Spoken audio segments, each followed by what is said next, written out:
Problem ऐसा है कि घड़ियाल वाला पैसा बहुत दे रहा है, चलेगी तुतारी यहाँ पे। अस्सलाम वालेकुम, मेरा नाम मोहम्मदीन खान है।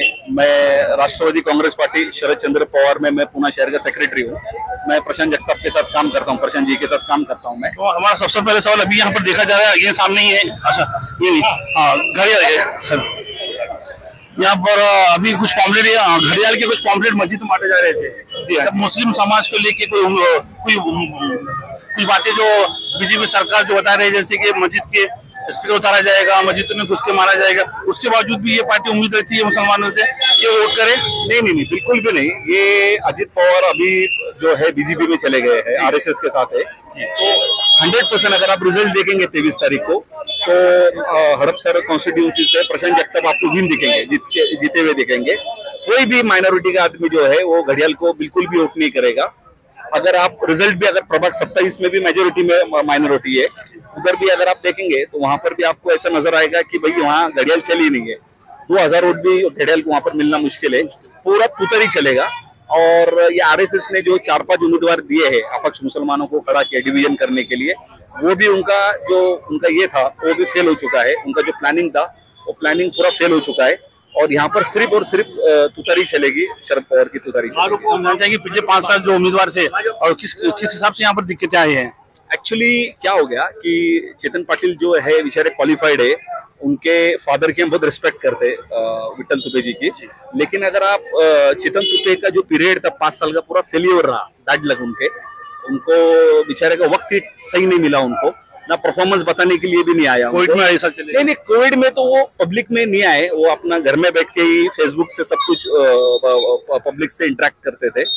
और उनको जितना भी पैसा मिला ये 5 साल के अंदर, उन्होंने कोई कॉन्क्रीट डेवलपमेंट नहीं किया। मतलब एक आमदार जो एक प्रोजेक्ट्स लेके आता है, फ्लाईओवर हो गया, हॉस्पिटल्स हो गए, स्कूल्स हो गए, बहुत सारे ट्रैफिक का इश्यूज है, पानी के हड़पसर कॉन्स्टिट्यूंसी में बहुत बड़े मसले, पानी नहीं है यहाँ पर लोगों को। तो उन्होंने कंक्रीट काम उनको करने के लिए नहीं आया।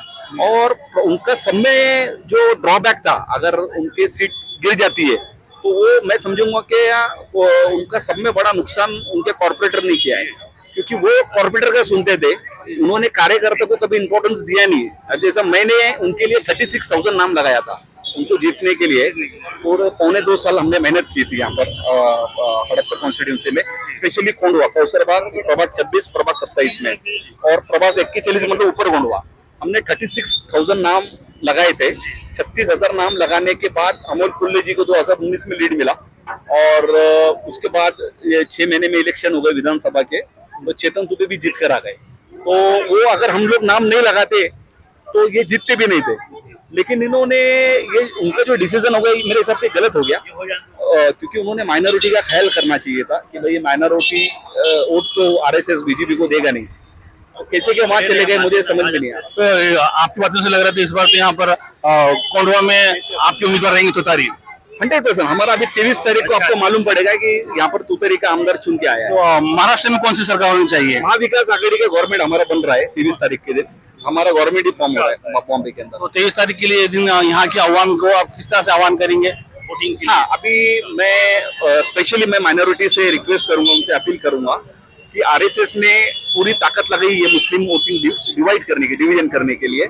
तो आपको अपने बच्चों का मुस्तकबिल अगर देखना है, अगर आप पैसा देखेंगे 5-10 हजार, 500 रुपए, 1000 रुपए, तो आप आपके बच्चों का मुस्तकबिल खत्म कर रहे हैं, उनका फ्यूचर खत्म कर दे रहे हैं आप। तो मैं रिक्वेस्ट ये करूंगा स्पेशली माइनॉरिटी से कि ये अल्पसंख्यक के जो डिवीजन करने के लिए जो आरएसएस ने जो डुप्लीकेट उम्मीदवार खड़े करे हैं, ये सब आरएसएस के नुमाइंदे हैं। दिखने को नाम मुसलमानों का है, लेकिन ये काम सब आरएसएस के लिए कर रहे हैं। तो इनको बिल्कुल वोटिंग ना करे और अपने बच्चों का मुस्तकबिल को सिक्योर करे। हमको महाविकास आघाड़ी की तरफ जाना है, शरद पवार जी के हाथ हमको मजबूत करने हैं।